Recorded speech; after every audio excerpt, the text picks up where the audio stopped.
Ok, merci Elsa pour cette introduction. Donc, merci beaucoup à la Banque cantonale de Genève de m'avoir invité à présenter donc, les résultats de cette étude. Donc, on vient de terminer cette étude avec deux co-auteurs, donc Laurent Barras, qui est un de mes anciens étudiants de l'Université de Genève et qui est maintenant professeur à McGill à Montréal, et Patrick Gagliardini, qui est à l'Université de la Suisse italienne à Lugano. Alors, l'idée donc de ce papier, c'est de regarder le titre. Donc, les slides seront en anglais, mais je vais parler en français. Donc, c'est de regarder la notion de talent et de création de valeur dans l'industrie des fonds mutuels. Alors, donc ça a une présentation un petit peu académique. Donc, je vais d'abord résumer un petit peu la motivation. Donc, pourquoi est-ce qu'on s'intéresse à cette problématique? Donc, pourquoi est-ce que c'est important de regarder l'industrie des fonds mutuels, et en particulier, quelles sont essentiellement nos contributions, donc quels sont les messages principaux de l'étude. Et vous allez voir que les messages portent un peu à controverse, okay, et sont très très nouveaux. Alors, je vais fortement insister sur donc, ce que l'on appelle le talent. Donc, comment est-ce qu'on va pouvoir mesurer le talent d'un gestionnaire de fonds. Donc, on va avoir des mesures quantitatives. Donc, comme Elsa l'a dit, je fais quand même pas mal d'économétrie de statistiques. Donc, ce n'est pas du hand-waving, donc ça va être vraiment des mesures quantitatives de génération d'alpha, de ce que je vais appeler le first dollar alpha, de contraintes de capacité, etc. Donc, vous allez voir pas mal de chiffres, donc tout ça est quantifié. Donc, c'est des choses donc, qui sont relativement connues par les praticiens. Et donc, ce que l'on ajoute ici en tant qu'académique, c'est vraiment mettre des chiffres. Donc, je vais pouvoir vous dire, par exemple, qu'il y a 14% de charlatans, qu'il y a 85% de gens qui génèrent de l'alpha. Donc, ça va être vraiment des proportions et des chiffres. Donc, je vais vous présenter donc, les données, les résultats empiriques, et puis je ferai un petit peu, je donnerai les conclusions. Alors, qu'est-ce que l'on connaît? Donc, qu'est-ce qui est connu? Alors, donc, il y a vraiment une littérature immense sur la performance des fonds mutuels, et c'est là où on insiste dans le papier entre la différence entre performance. Donc, la performance, on prend le point de vue de l'investisseur, c'est-à-dire le end user, la personne qui achète le fonds mutuel. Donc, on va comparer ça à la notion de talent. Et donc, si on regarde la notion de talent, c'est le point de vue du gérant. Et on va bien insister sur le fait que ces deux vues ne sont pas les mêmes. Okay. Alors, donc, si on regarde le point de vue de l'investisseur, donc est-ce qu'ils reçoivent des rendements positifs anormaux? Donc, il y a une littérature très vaste là-dessus. Donc, comme le disait Constantino, vous voyez que cette littérature est assez ancienne. Hein, donc, elle commence avec Jensen, donc l'inventeur du alpha, donc cette notion d'alpha en 1968. Et puis, il y a toute une littérature qui a suivi. Alors, qu'est-ce que l'on sait sur la performance? On sait qu'en moyenne, la gestion de fortune, enfin pas la gestion de fortune, la gestion de fonds mutuels détruit en moyenne de la valeur. Donc si vous voyez l'alpha moyen pour l'ensemble de l'industrie, cet alpha est négatif. Okay. Alors bien entendu, et c'est le but du premier papier que j'avais fait avec Laurent et puis Russ Vermers, que j'avais eu d'ailleurs l'occasion de présenter ici il y a une dizaine d'années aussi, donc lors d'un séminaire essentiel de la finance.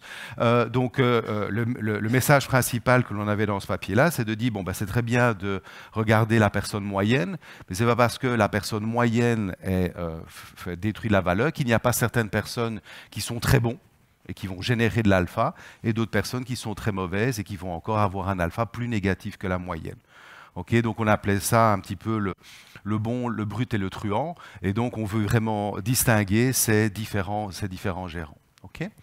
Alors, donc ça c'est ce que l'on connaît, donc on regarde la distribution, donc on a eu un papier là-dessus. Alors ça c'est tout ce qui est, disons, point de vue de l'investisseur. Donc dans ce papier-ci, ce que l'on va faire, c'est regarder le point de vue du gérant de fonds. Donc, ce n'est pas parce que la personne qui achète le fonds peut avoir un alpha négatif qu'il n'y a pas possibilité par le gérant de fonds de créer de la valeur, et on va distinguer donc ces talents en termes d'investissement et ces talents en temps de trading, c'est-à-dire est-ce qu'il est capable de gérer un gros montant sous gestion. Okay.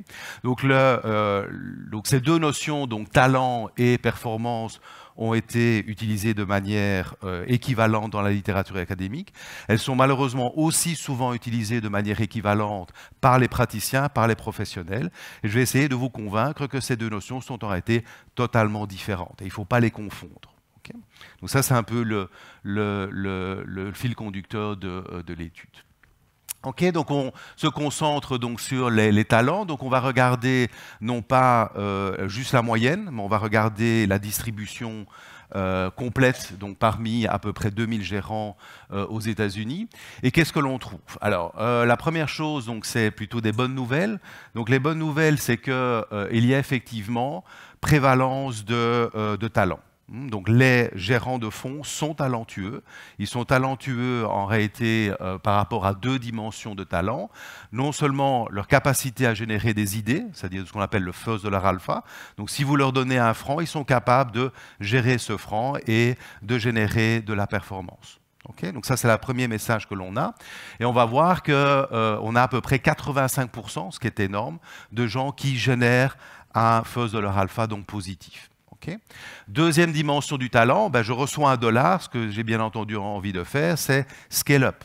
Okay, donc je vais accepter $2, 1 million et jusqu'à 1 milliard. Donc là, dans ce cas-là, qu'est-ce qui va se passer? Je vais être confronté à des contraintes de capacité. Est-ce que je suis capable de gérer ces contraintes de capacité? Okay, donc ça va être la deuxième dimension du talent. Et on va voir également ce qui se passe à ce niveau-là. Alors bien entendu, si j'ai mon alpha et que je multiplie ça par l'asset under management, c'est ce qu'on va appeler la value added, c'est-à-dire la valeur ajoutée, ce qu'on appelle le profit ou le surplus généré par le fund manager. Et on va voir de nouveau que l'on a une évidence assez forte que, effectivement, les gérants de fonds génèrent une rente économique et génèrent un surplus. Okay, donc, ils sont talentueux au sens qu'ils génèrent du profit.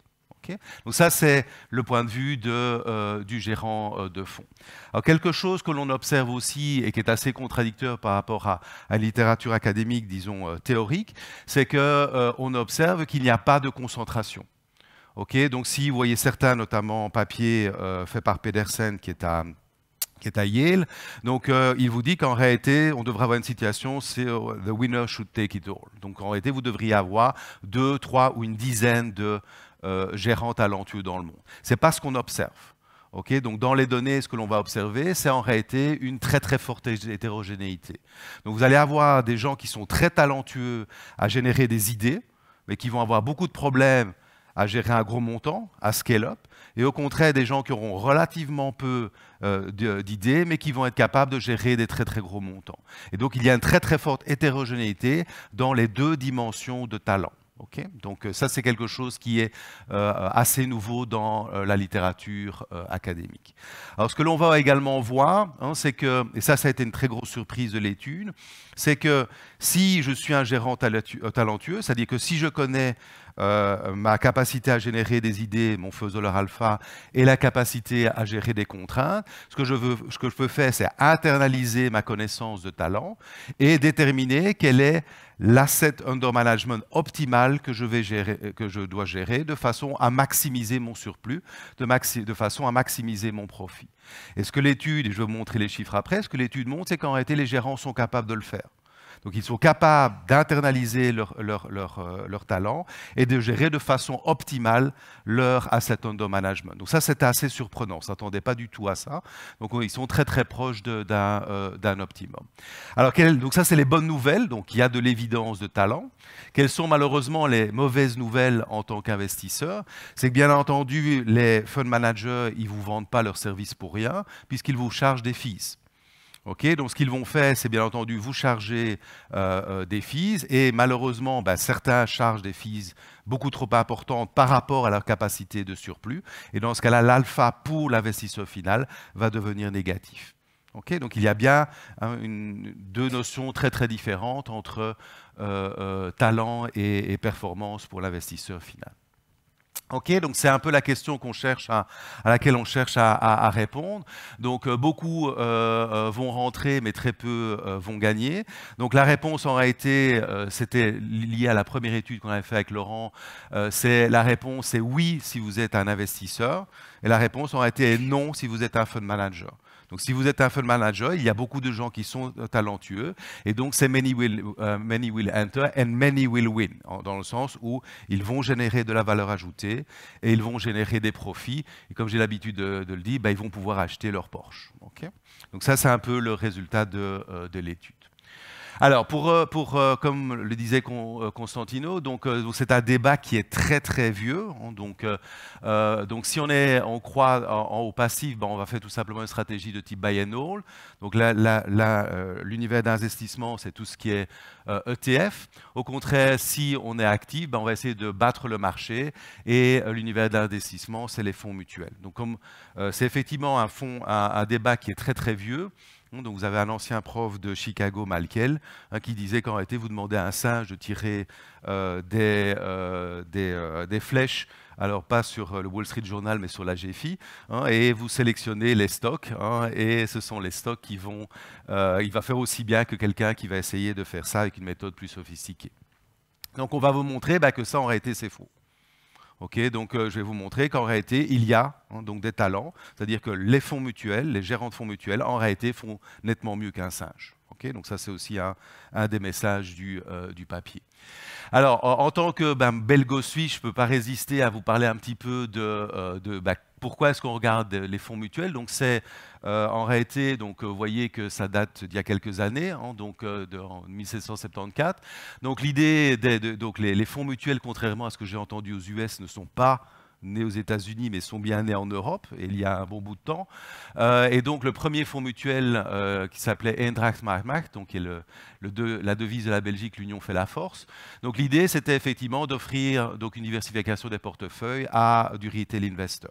Okay, et à cette époque-là, on investissait essentiellement dans des obligations souveraines, des obligations bancaires et donc des plantations. Alors, on va voir que c'est lié au taux qu'aujourd'hui, parce que si vous investissez dans des plantations, on voit rapidement qu'on va faire face à une contrainte de capacité. Puisqu'une fois que j'ai acheté la plantation, je ne peux pas en acheter plus. Donc le parallèle ici, ça va être la même chose lorsque vous investissez dans des small cap ou des micro cap. Donc vous pouvez acheter la firme, mais une fois que vous avez acheté la firme, vous ne pouvez pas acheter plus. Donc vous avez de manière intrinsèque des problèmes de capacité. Okay, donc ça, c'est une des choses qu'on va voir qui était également dans l'étude. Alors l'autre chose, et c'est lié au talk après, donc c'est un peu le Warren Buffett de l'époque, okay, donc qui est le premier value fund, donc de nouveau par la même personne, Abraham Van Ketchwitz, en 1779. Et donc vous voyez, l'idée ici, c'est effectivement une stratégie value, c'est-à-dire essayer d'acheter des actifs qui sont bon marché, de façon à espérer que dans le futur, ils fassent mieux. Okay, donc l'idée aussi de l'étude, c'est de voir ce genre de choses-là. Donc est-ce que les gens sont capables d'avoir des bonnes idées d'investissement et donc d'avoir du fuzz de leur alpha. Okay, donc ça, c'est un peu le but de l'étude. Ok, alors ça, je vais passer directement aux mesures que l'on va regarder. Okay, alors en réalité, donc le alpha, donc c'est un modèle qui a été donné par Buck et Green qui sont à Stanford. Donc vous avez le alpha, donc ça c'est l'alpha usuel, donc vous connaissez tous. Donc c'est la performance supplémentaire par rapport au marché. Donc on va le décomposer en deux choses. Donc vous avez ici un A, et le A, c'est ce qu'on appelle le first dollar alpha. Okay, donc c'est quoi l'idée? Vous me donnez 1 franc. J'investis ce franc, est-ce que je suis capable de générer un return sur ce 1 franc? Donc c'est ce qu'on appelle une rentabilité papier, puisque si j'ai 1 franc à investir, ce n'est pas très compliqué à gérer, j'ai aucune contrainte de capacité. Okay, donc, bien entendu, qu'est-ce qui va se passer? C'est que je vais grossir. Donc, je vais accepter 2 $, 1 million, 3 millions, 10 millions, 1 milliard. Et dans ce cas-là, ça va, vous voyez que vous avez ce qui se passe ici. Donc, Q, c'est quoi? C'est tout simplement l'asset under management. Donc, plus je grossis, vous voyez que vous avez un signe négatif. Donc, plus je vais diminuer ma capacité à générer de l'alpha, puisque j'ai des contraintes de capacité. Et donc, pour mesurer cette contrainte de capacité, je vais utiliser ce coefficient de taille, qu'on appelle donc le talent à gérer. Donc, c'est la capacité à passer outre les contraintes de capacité, à générer, passer de manière intelligente de gros ordres et de façon à minimiser les coûts d'exécution. Et on va voir de nouveau nouveau par rapport à des études précédentes qui ont été faites notamment par des gens à Wharton, c'est qu'en réalité, le B ici n'est pas homogène, donc tous les fonds ne vont pas générer de la même façon les capacity constraints, mais on va voir une énorme hétérogénéité dans les fonds. Okay, donc ça, c'est un peu l'idée. Donc, bon, comme je suis un peu en finance, il faut que je mette des cartoons. Okay, donc, first dollar alpha, donc, comme je vous ai dit, j'ai une idée, je reçois 1 franc, est-ce que je suis capable de générer un return sur ce 1 franc? Okay, donc ça, c'est la première notion de skills. Okay, la deuxième notion, c'est la fontaine. Okay, donc, est-ce que je suis greedy ou pas? Donc, j'ai 1 dollar, 10 millions, 1 milliard. Donc, je suis la grenouille et puis j'accepte beaucoup sous gestion. J'accepte tellement que ma performance va exploser. Donc, puisque je veux ressembler au bœuf. Et puis, je vais en réalité détruire toute ma capacité à générer de l'alpha. Et on va voir que malheureusement, c'est souvent le cas. Okay, alors, donc, une fois qu'on a compris ces deux mesures de skills, on va regarder ce qu'on appelle la value audit. Donc, la value audit, qu'est-ce que c'est? C'est exactement la même chose qu'une rente d'un monopoleur. Donc, si vous regardez le surplus d'un monopoleur, c'est prix fois quantité. Okay, donc, ici, le prix pour un gérant de fonds, c'est quoi? C'est son alpha, c'est la rentabilité qu'il est capable de générer. Et quelle est la quantité vendue? La quantité vendue, c'est tout simplement l'asset under management. Okay, donc le surplus pour un gérant de fonds, c'est son alpha multiplié par la quantité vendue. Donc qu'est-ce que l'on va regarder? On va avoir deux notions, donc ce qu'on appelle la life cycle value audit, donc qui est à travers l'entièreté de la vie du fonds. Et on va voir également ce qui se passe lorsqu'on regarde une steady state, c'est-à-dire on va regarder ce qui se passe lorsqu'il atteint sa capacité moyenne. Okay, on va voir que les résultats sont très différents. Alors, les données, je ne vais pas m'y attarder beaucoup. La seule chose que vous devez retenir, c'est que c'est essentiellement des données américaines. Donc, on a à peu près 2000 fonds américains et on couvre donc une période relativement large entre 1979 et 2015. Alors, les tables. Première chose, les bonnes nouvelles. Okay, donc les bonnes nouvelles, c'est quoi? Donc ça, c'est la première dimension des skills. Okay, donc c'est ma capacité à générer une première idée. Donc vous voyez qu'en moyenne, donc c'est des pourcentages. Donc en moyenne, donc vous allez avoir 3,1% au-dessus du marché. Okay, donc on a filtré l'effet du marché.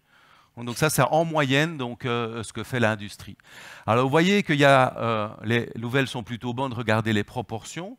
Donc les proportions, donc vous avez 86% des gérants qui sont capables de générer un first dollar alpha. Donc ils ont vraiment une capacité à générer des idées d'investissement. Alors bien entendu, comme à peu près dans toutes les industries, vous avez des charlatans. Okay, donc vous voyez que vous avez 14% de charlatans, dans le sens où vous leur donnez 1 franc, et même avec 1 franc, ils sont capables de perdre de l'argent. Okay, donc on en a 14%. Alors vous voyez également que lorsqu'on regarde donc, les 5% les meilleurs, donc vous voyez qu'ils génèrent un alpha qui peut être très très grand, first dollar alpha, parce que vous avez 8,2% au-dessus du marché. Donc c'est énorme.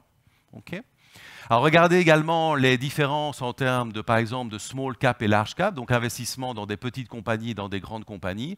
Vous voyez également qu'il y a une forte hétérogénéité. Et vous voyez notamment qu'en termes de proportion, lorsque vous regardez l'investissement en small cap, donc ces gérants de fonds sont capables de vraiment générer un first dollar alpha. Et vous voyez que certains vous génèrent même carrément 10% en first dollar alpha. Alors ça, bien entendu, c'est bonne nouvelle, mais ça, c'est avec 1 franc. Okay, donc, on peut se demander, qu'est-ce qui se passe si je scale up? Okay, donc, ça, c'est la deuxième chose que l'on regarde. Et donc, ça, c'est le deuxième coefficient qui est le B. Okay, et donc, vous voyez là que malheureusement, les résultats sont un peu moins sympathiques parce que vous voyez que vous avez 85% de gens qui ont un B positif. Okay, donc, si le B est positif, ça veut dire que vous allez enlever de l'alpha. Okay, donc ça, c'est la mauvaise nouvelle. Et regardez notamment en termes de small cap par rapport à large cap. Donc vous voyez que notamment, et c'est assez logique, donc les small cap, ils ont beaucoup de difficultés à scale up. De nouveau, si j'ai acheté toute la firme, je ne peux pas acheter plus que la firme, et donc je vais avoir des contraintes de capacité. Donc on voit bien qu'on a deux notions de talent, capacité à générer des idées et capacité à scale up. Et les deux notions de talent ne sont pas interchangeables non plus. Okay, Alors, si on combine donc, les deux, donc ces deux dimensions, on regarde notamment, je vais passer celle-là, on va regarder la value audit steady state. Donc, donc, si je prends mon alpha et je multiplie par l'asset under management, quel est le surplus que je génère?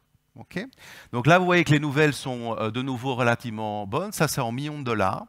Donc, en moyenne, donc, par gérant, donc, le gérant est capable de générer un surplus de profit de 7,3 millions par année de dollars.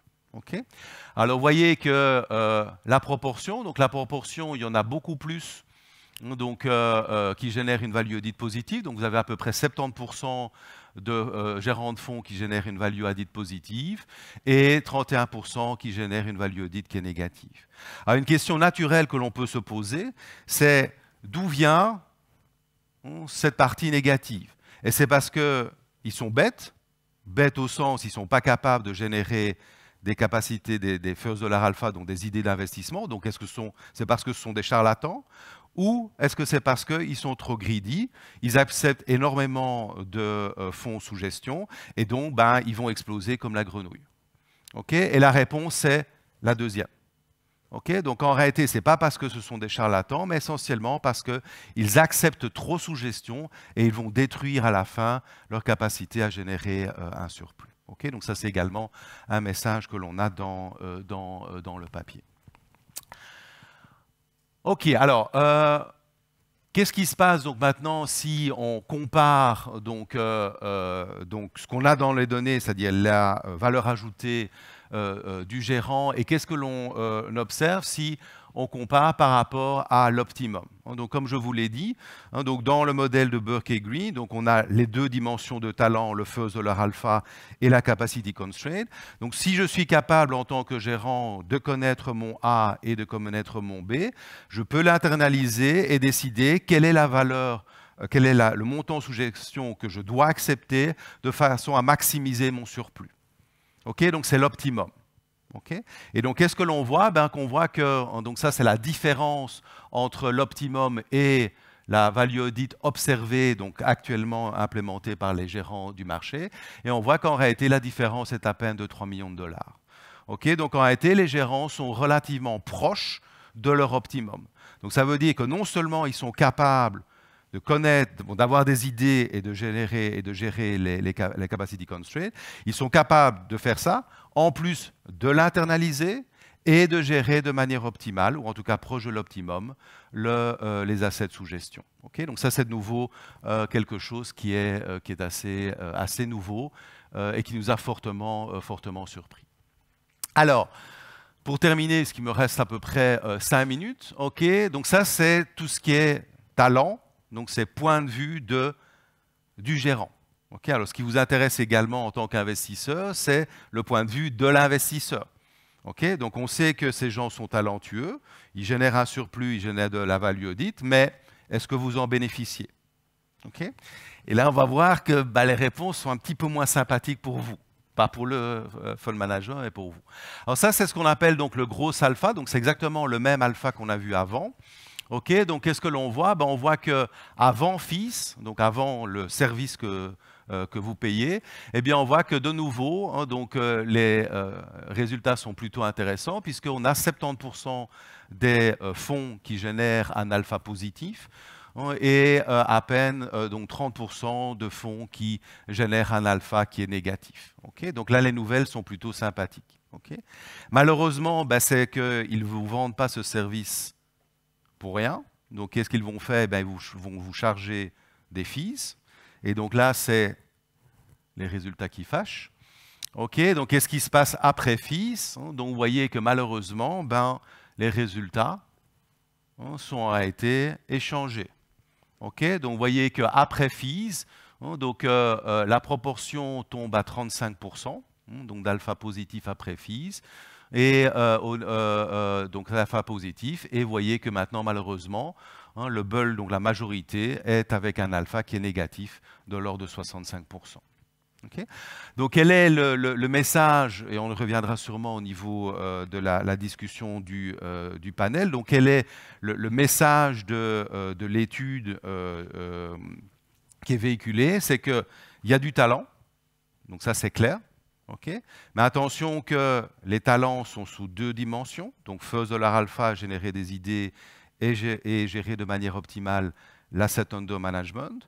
Donc en fonction des différents styles de stratégie que vous regardez, il faut faire attention.